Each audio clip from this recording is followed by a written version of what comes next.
ఏమయ్యా, panta cool drink ఉంటే చూడయ్యా. పేరు లక్ష్మణ్ సింగ్, వయస్సు 82 సంవత్సరాలు, ఊరు వేలూరు. ఒకసారి నేను వ్యాపార నిమిత్తం అహ్మదాబాద్, ముంబై వెళ్ళి అక్కడ నుండి హైదరాబాదుకు వెళ్ళాను. ఆ సమయంలో నా వద్ద చాలా పైకం ఉంది. హైదరాబాద్లో ఒక ఆటో ఎక్కాను. ఆ ఆటో డ్రైవరు నన్ను ఒక ప్రదేశానికి తీసుకొని వెళ్ళి నా వద్దనున్న డబ్బు ఇవ్వమని బెదిరించాడు. అతను చూడ్డానికి హంతకుల్లా కనిపిస్తున్నాడు. నాకు చాలా భయం వేసింది. నేను ఎలాగో అతని బారి నుండి తప్పించుకొని క్షేమంగా ఇల్లు చేరాను. ఏ ఆపద లేకుండా ఇల్లైతే చేరాను, కానీ హైదరాబాద్లో జరిగిన సంఘటన తాలూకా భయం నన్ను వెంటాడుతూనే ఉంది. ఆ భయం వలన నా మతి స్థిమితం తప్పింది.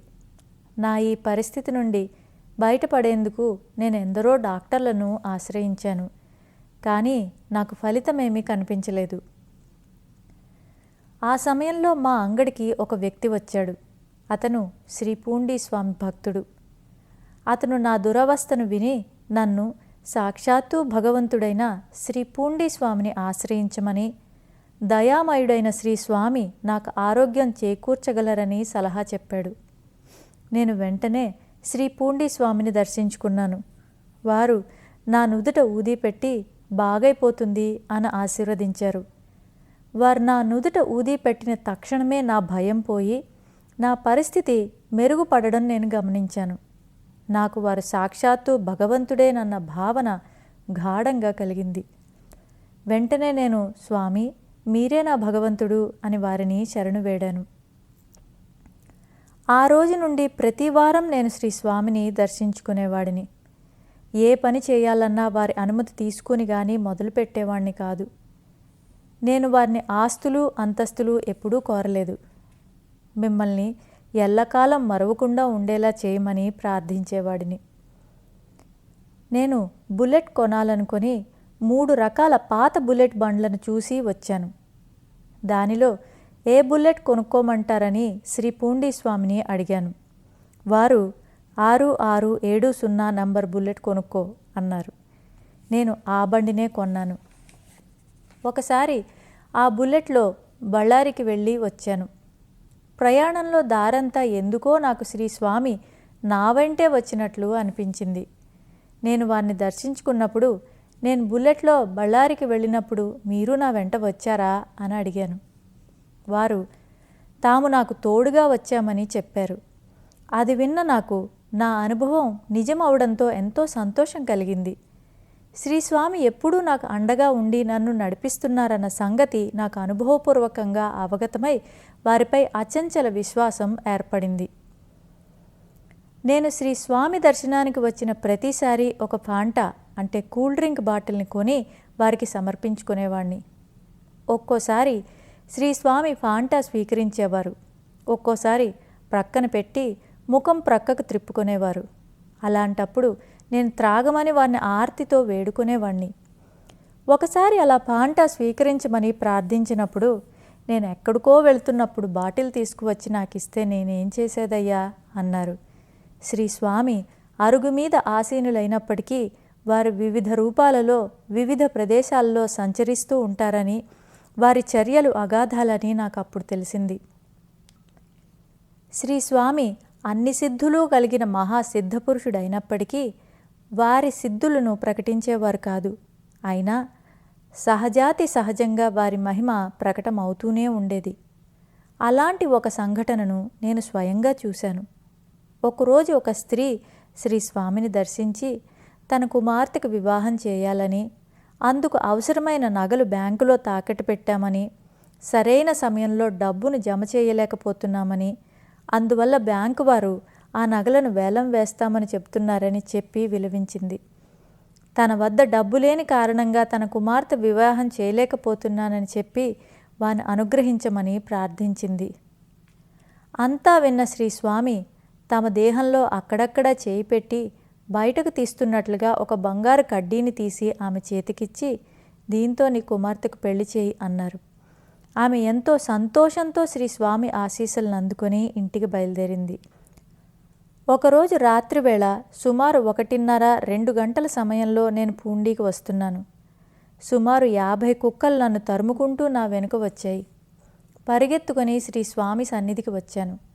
భయంతో ఆపాదమస్తకము వణికిపోతూ నిల్చున్నాను. వారు నన్ను చూసి, సమయానికి వస్తూ ఉండయ్యా, అకాల మరణానికి గురైన వాళ్ళు గాలిలో తిరుగుతూ ఉంటారు. సమయం తప్పి వస్తే వాళ్ళు ఇష్టం వచ్చినట్లు ప్రవర్తిస్తారు. అందుకని నువ్వు సమయానికి చేరేలా వచ్చేయి అన్నారు. అప్పటి నుంచి నేను రాత్రి సమయంలో ఇంటి నుండి బయలుదేరేటప్పుడు 11 గంటల లోపల పూండి చేరేటట్లు బయలుదేరి వచ్చేవాణ్ణి. మా పెద్దబ్బాయి వివాహానికి 3-4 సంబంధాలు పోటీ పడుతూ వచ్చాయి. నేను శ్రీ స్వామి దగ్గరికి వెళ్ళి ఆ విషయమే విన్నవించుకున్నాను. వారు నెల్లూరు సంబంధం చేసుకో అయ్యా అన్నారు. మేము వారు చెప్పిన ఆ సంబంధమే ఖాయపరిచి వివాహం జరిపించాం. శ్రీస్వామి కృప వలన మా అబ్బాయి కుటుంబం ఎంతో సంతోషంగా ఉన్నారు. ఒకసారి నేను నెల్లూరులో ఉన్న మా అబ్బాయిని చూడ్డానికి బయలుదేరి చెన్నై సెంట్రల్ స్టేషన్కి వెళ్ళాను. అక్కడ నేను ఎక్కవలసిన హౌరా ఎక్స్ప్రెస్ 1:30 గంట లేట్ అని చెప్పారు. నేను అక్కడే హాల్లో కూర్చున్నాను. అక్కడున్న ప్రయాణికుల్లో కొందరు స్త్రీలు ఎంతో చక్కగా అలంకరించుకొని అందమైన దుస్తులతో ముస్తాబై కూర్చున్నారు. వారిని చూచిన నాకు చెడు తలుపులు రాసాగాయి. నేను అలా దోషదృష్టితో వారిని చూస్తూ ఉండగా బాగా పెరిగిన గడ్డము, తైల సంస్కారం లేని జుట్టుతో ఒక వృద్ధుడు నా వద్దకు వచ్చి, ఏమయ్యా, పాంటా కూల్ డ్రింక్ ఉంటే చూడయ్యా అన్నారు. ఇతర ఆలోచనలతో ఉన్న నేను వెళ్ళయ్యా అన్నాను అసహనంతో. అతను వెళ్ళిపోయాడు. నెల్లూరుకి వెళ్ళి వచ్చి తిరిగి శ్రీ స్వామి సన్నిధికి వచ్చాను. నన్ను చూస్తూనే శ్రీ స్వామి, సెంట్రల్ స్టేషన్ ఎలా ఉంది? రంగురంగులుగా ఉన్నది కదయ్యా అన్నారు. వారి మాటలకు నేను ఒక్కసారిగా బిగుసుకుపోయాను. మనోదౌర్బల్యంతో నేను సెంట్రల్ స్టేషన్లో ప్రవర్తించిన తీరు కళ్ళకు కట్టినట్లు శ్రీ స్వామి నాకు చూపించినట్లయింది. చిన్నగా చేరుకొని శ్రీ స్వామికి ఫాంటా బాటిల్ సమర్పించుకున్నాను.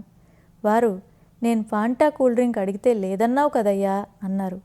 చెన్నై సెంట్రల్ స్టేషన్లో ఫాంటా అడిగింది శ్రీ స్వామియే అని తెలియగానే భయంతోనూ ఆశ్చర్యంతోనూ స్థాణువులా బిగుసుకుపోయాను.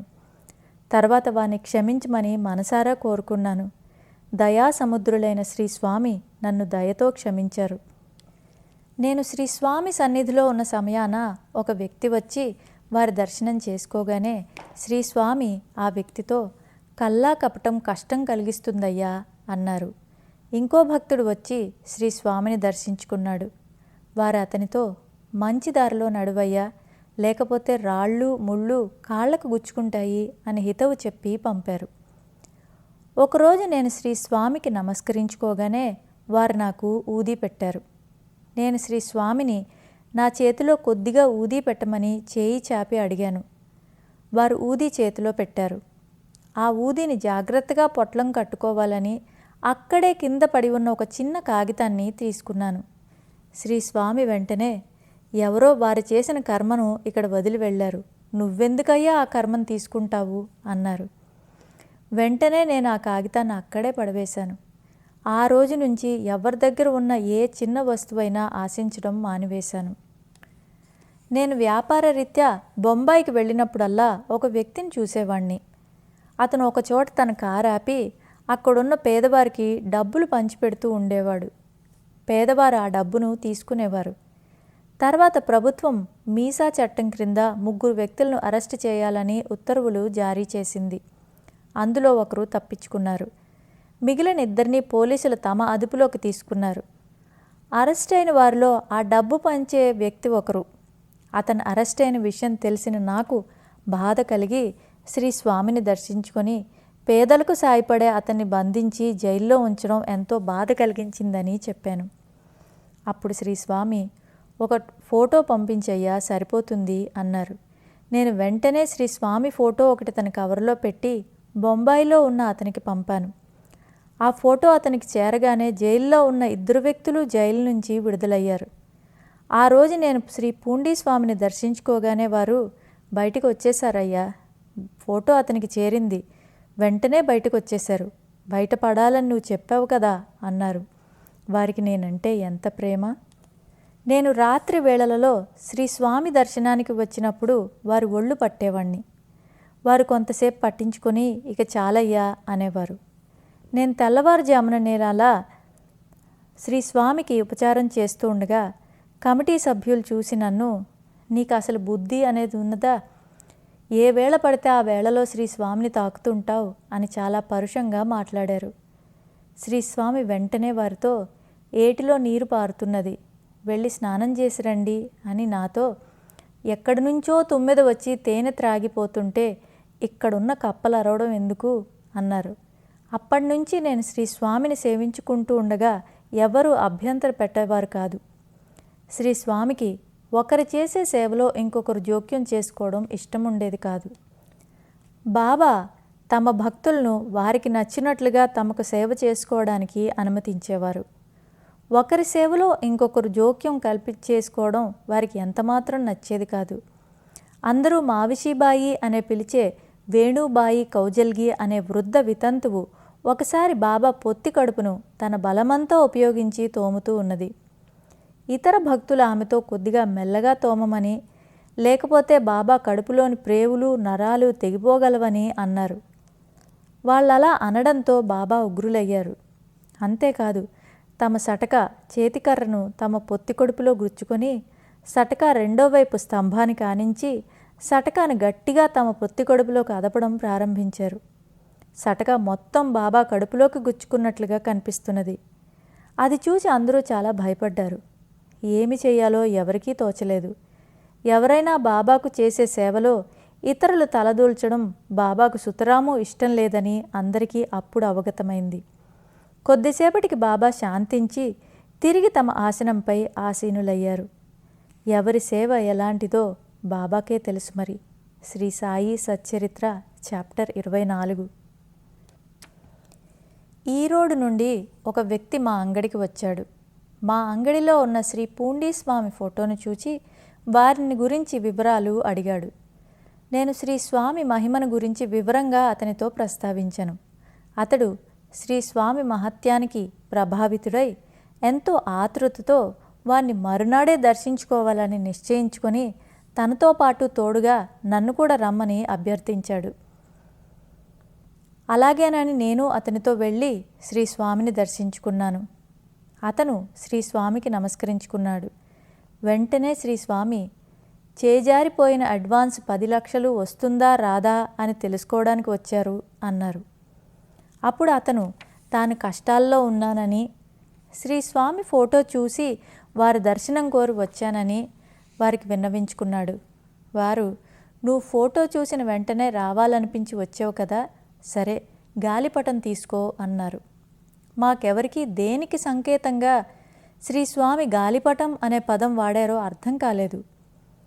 అక్కడున్న శ్రీస్వామి భక్తులు గాలిపటం అంటే స్టే ఆర్డర్ అని చెప్పారు.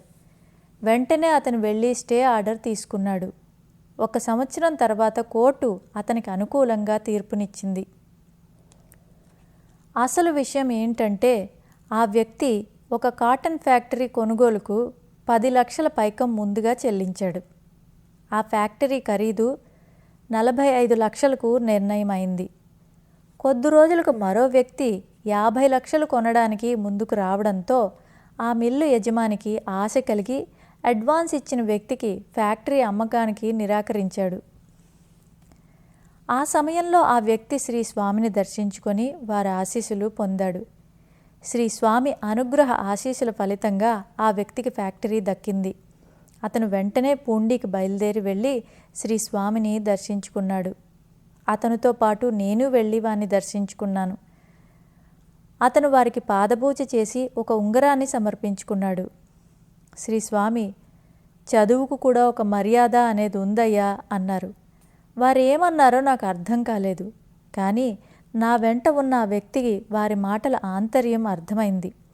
అతను పరుగును వెళ్ళి కారులో కూర్చొని ఉన్న తన అల్లుడికి శ్రీస్వామి అన్న మాటల్ని చెప్పి తీసుకొని వచ్చాడు. ఆ వ్యక్తి అల్లుడు వెంటనే వచ్చి శ్రీస్వామి పాదాలపై వ్రాలి తాను అహంకారంతో వారి దర్శనానికి రాకుండా కారులోనే కూర్చొని ఉన్నందుకు మన్నించమని వారిని వేడుకున్నాడు. అప్పుడు శ్రీస్వామి, అవును మరి ఊరికి రాజీవు కదా అన్నారు. శ్రీ స్వామి మాటలకు అర్థం మాకు తర్వాత తెలిసింది. అతను కలెక్టర్ అట. మరి అందుకే శ్రీ స్వామి అలా అన్నారు. అతను శ్రీ స్వామిని ఊది ఇవ్వమని అడిగాడు. శ్రీ స్వామి తాము ఊది ఇవ్వక అతన్నే తీసుకోమన్నారు. శ్రీ స్వామి వద్ద సెలవు తీసుకొని అందరం తిరుమలకి వెళ్ళి అక్కడి నుండి ఈరోడ్ వెళ్ళాము. నా స్నేహితుడు నన్ను వాళ్ళింటికి తీసుకువెళ్ళి తన బీరువా తెరిచి అందులోని ధనాన్ని చూపిస్తూ నాకెంత కావాలంటే అంత తీసుకోమన్నాడు. నేను శ్రీ స్వామి మహిమను వారిపై ఉండే భక్తి ప్రేమలతో చెప్పానే కానీ డబ్బు కోసం కాదని అతనికి ఖచ్చితంగా చెప్పాను. అతను నాకు చూపించిన పైకం కోసం నేను ఆశపడతానో లేదో చూడాలని శ్రీ స్వామియే నాకు ఆ పరీక్ష పెట్టారని అనిపించింది. నేను తలనీలాలు కొని సవరాలు కట్టి అమ్మేవాడిని.